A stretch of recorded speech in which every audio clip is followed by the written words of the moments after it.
We will start with scaling in 3 dimensions particularly.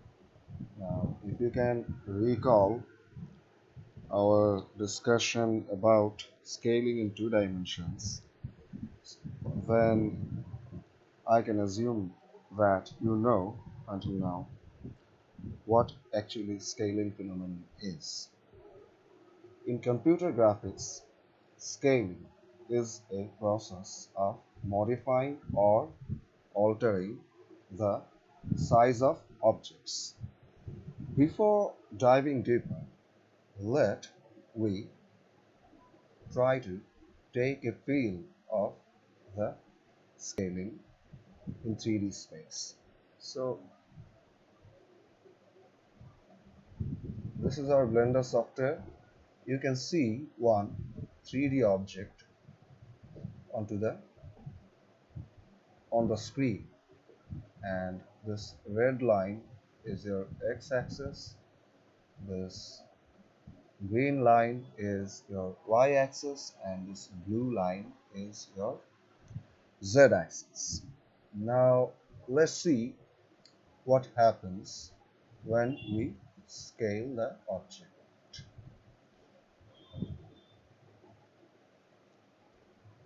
Here is the option to do scaling. Let me select it. Now this is for scaling. Where is scaling? Rotate, move, transform, scale. Yes. Now let me grab the blue circle onto the x-axis and drag it. You can see that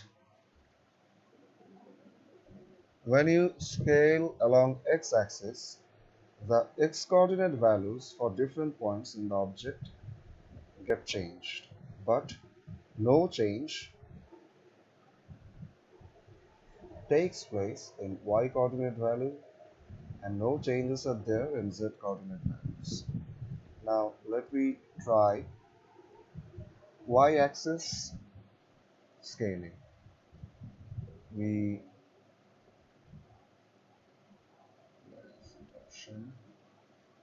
Yes.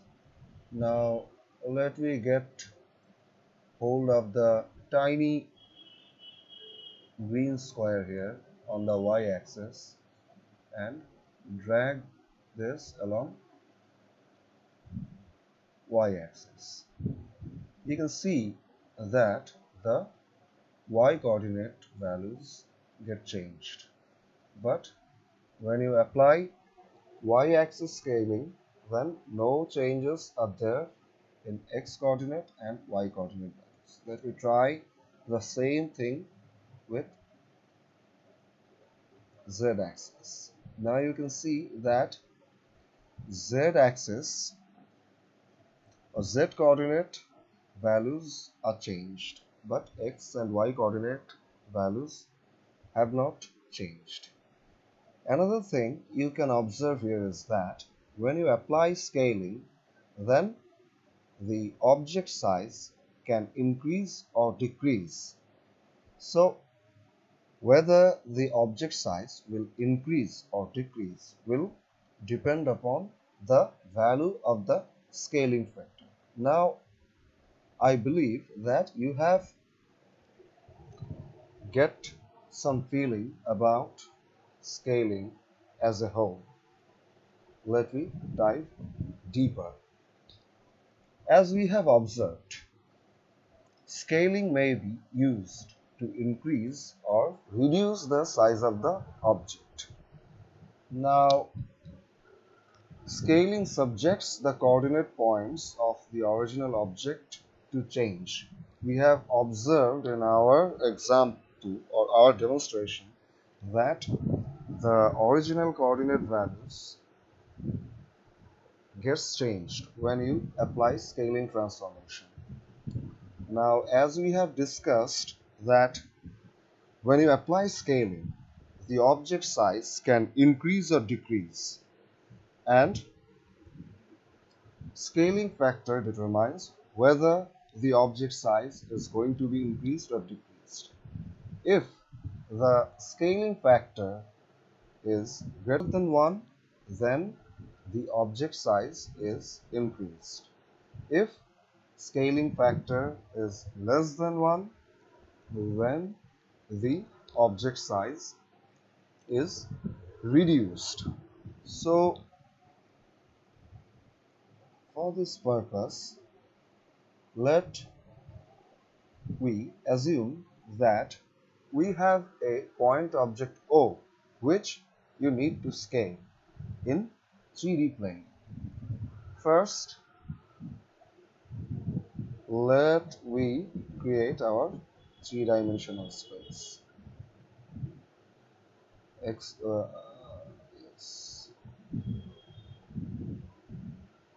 So this is your x-axis,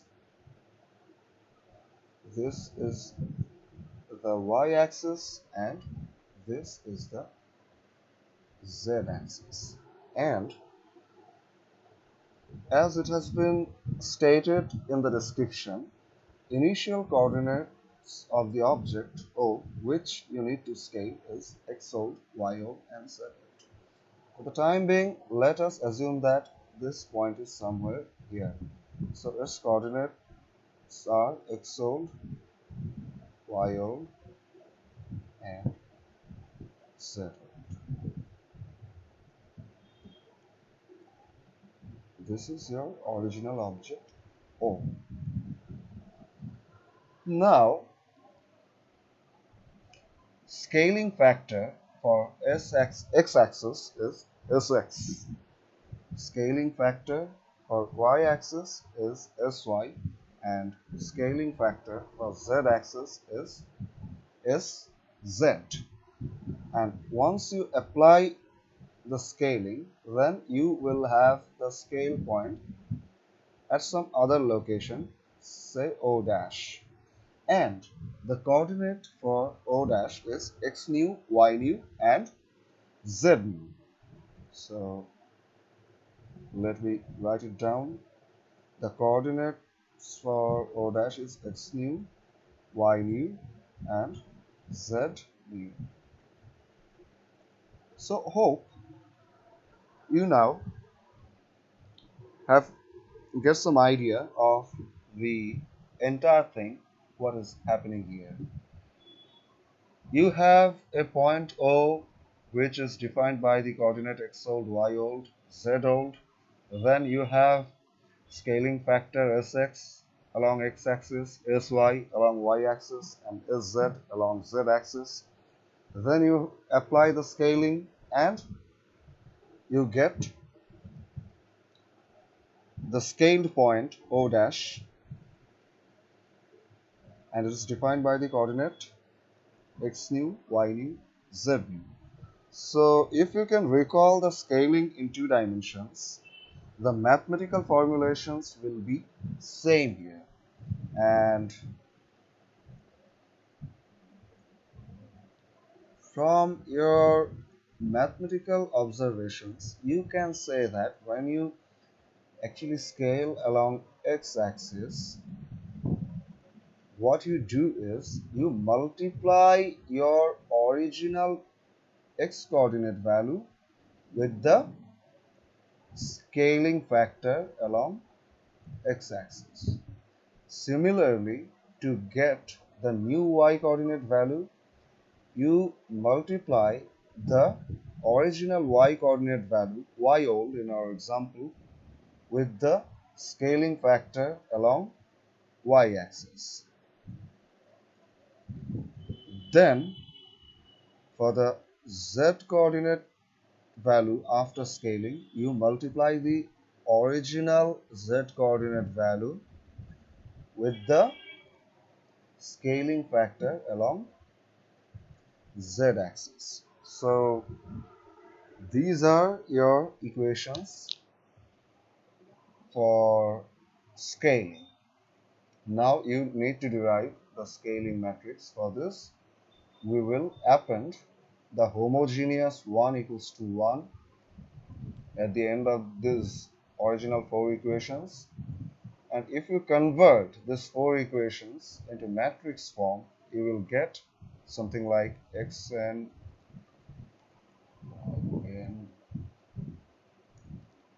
z and 1.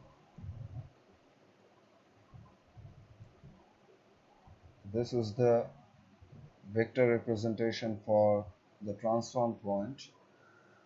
Then you will have your scaling matrix defined like Sx 0 0 0 0 Sy 0 0 0 0 Sz 0, and last row for the homogeneous coordinate system 0 0 0 1.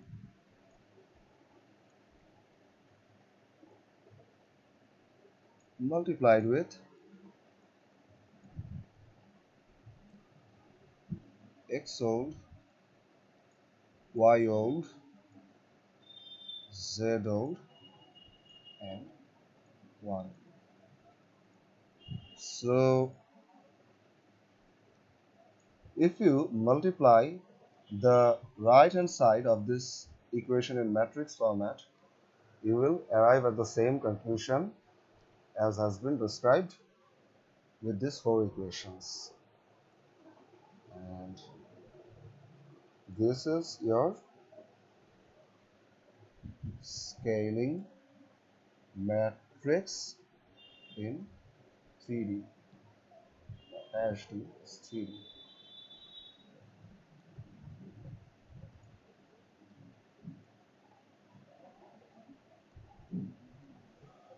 So this was scaling.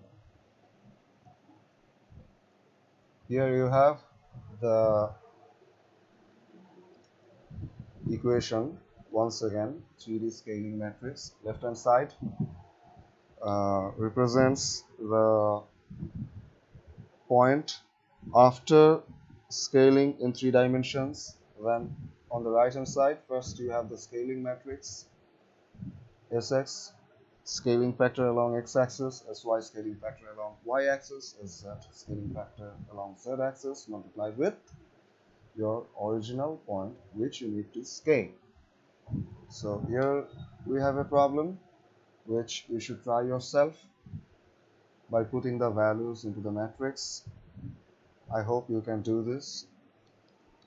Now let me move to reflection in 3 dimensions. Now, from the general properties of reflection, we know that the reflected object is always formed on the other side of mirror. This is the general property or generic property of reflection. In our day-to-day lives, we see reflection in mirror. In reflection, mirror image gets created. And the second property is the size of reflected object is same as the size of original object. You know that reflection doesn't change the size of the object. Now, there is a little difference in reflection in 3 dimensions with respect to reflection in 2D. If you can recall reflection in 2 dimensions, you can remember that in 2D plane, reflection was performed with respect to some line. To establish the reflection matrix in 2D, we did reflection either with respect to the x-axis or with respect to the y-axis. But in 3D, as you cannot reflect a point with respect to some line or primary axis, you have to do the reflection with respect to some plane. Let me give this some thought. why this happens. Say this is your three-dimensional plane.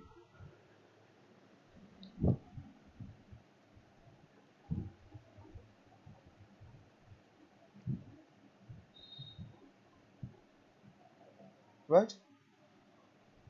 Here you have a point. Now give it some thought. Can you reflect a point in 3D with respect to some line, say primary axis, x-axis, y-axis, and z-axis?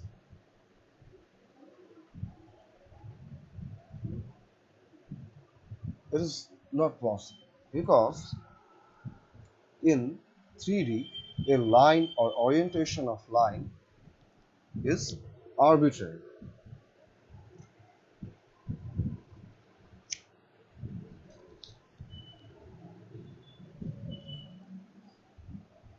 Or more precisely,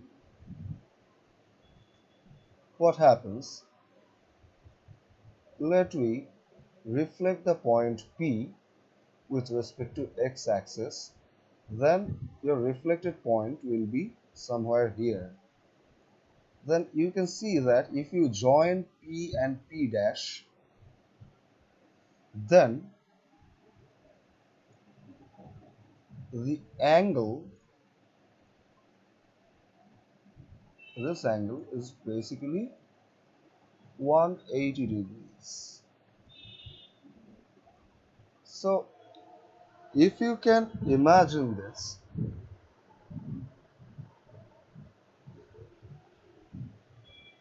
you can find that you cannot do the same thing for reflection purpose in 3 dimensions.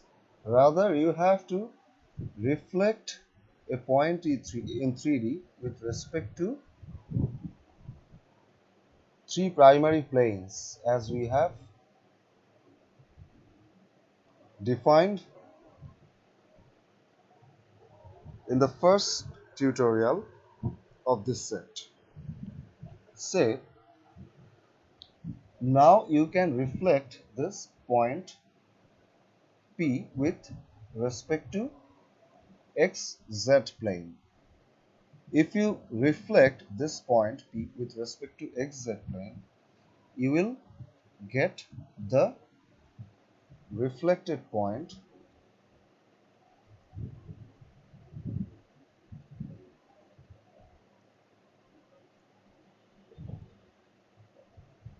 somewhere here, or you can think it like in another way. The original point P is on the positive side of z plane. When you reflect this with respect to xz plane, you will get the reflected point on the negative side of xz plane or negative y-axis, along negative y-axis.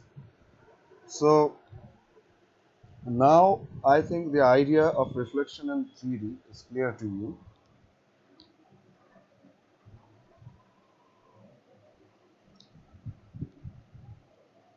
Or as you have to define a 3D space in terms of primary planes, and the visualization gets more clear. Now let me try to reflect this point P with respect to YZ plane. So you can draw your YZ plane like this.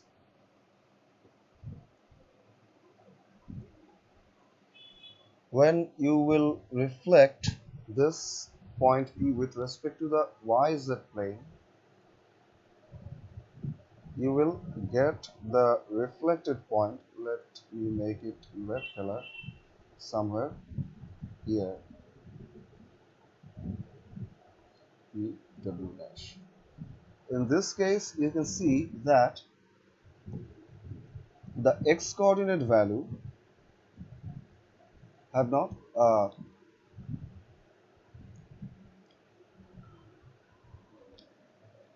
x coordinate value have only changed. There was no change in y and z coordinate values. And similarly, when you have reflected with respect to the xz plane, then there was change only in the y coordinate values. You can see that if the y coordinate value is y for point P, then if you have reflected it with respect to the xz plane, then the y coordinate value for P dash will be minus y, and x and z coordinate values will be same. So this was the basic idea or basic visualization for reflection in theory. Let me try to establish them mathematically. Now, first look at the statement. Consider a point object O which has to be reflected in a 3D plane. Initial coordinates of the object O goes like x old, y old, and z old, and new coordinates of the reflected object O after reflection is x new, y new, z new. As we have discussed in 3 dimensions, there are 3 possible types of reflection. Reflection relative to xy plane, when only the z coordinate value will be changed. Reflection relative to yz plane, and in this case only x coordinate value will be changed. And lastly, reflection relative to xz plane, and in this case only the y coordinate value will be changed. Now let we look into them one by one. Tasks are simple. First, reflection relative to xy plane. As we have discussed, when you reflect something relative to xy plane, then only the z coordinate value gets changed. So x new will be equal to x old, y new equals to y old, but z new will be equals to minus z old. There is the diagram. Yes.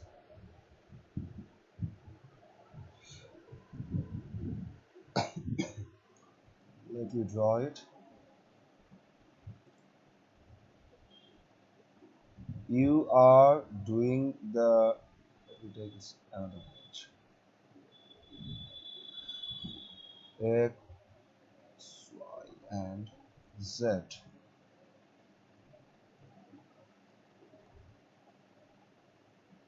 Now you have to reflect the point O with respect to this XY plane. So the reflected point will be on the other side of the Z axis.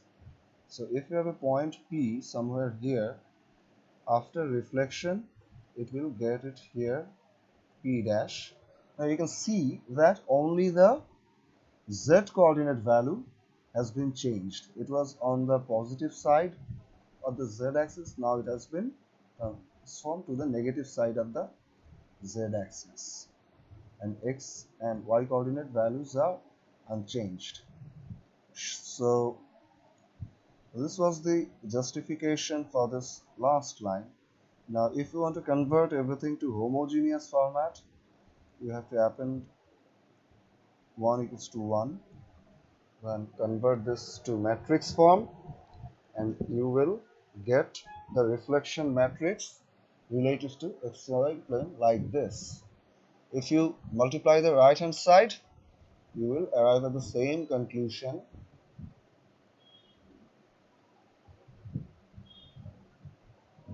as we have been able to arrive using these 4 equations.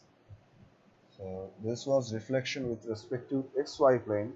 Now let me try the same thing with respect to the yz plane. When you reflect something with respect to yz plane, only the x coordinate value will get changed. You will get the x coordinate value on the other side of the x axis with respect to origin. So x new equals to minus x old. Y new and z new are unchanged. You can see it here. Let me zoom it. Y new equals to y old, z new equals to z old. If you convert this to matrix form, you get something like this. So if you multiply the right hand side, you will get minus 1 multiplied with x old, 0 multiplied with y old, 0 multiplied with z old, 0 multiplied with 1 old equals to x minus x old. Y new equals to 0 multiplied with x old, 1 multiplied with y old, 0 multiplied with z old, plus 0 multiplied with 1 equals to y old. So y new equals to y old. Similarly, you can compute the value for z new. So this is your reflection matrix in relation to yz plane. You can see that only the x coordinate value gets changed. Lastly, let me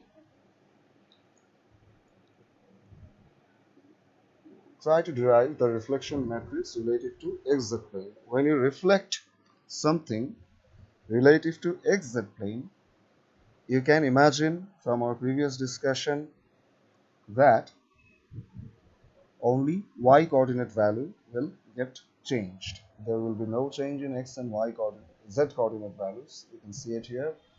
X new equals to x old, y new equals to minus y old, z new equals to z old. If you want to convert this to matrix form, let me write 1 equals to 1 after these three equations, and you get the reflection matrix relative to xz plane like this. You can see that only the y coordinate value has been changed. So this was the idea of reflection in 3 dimensions.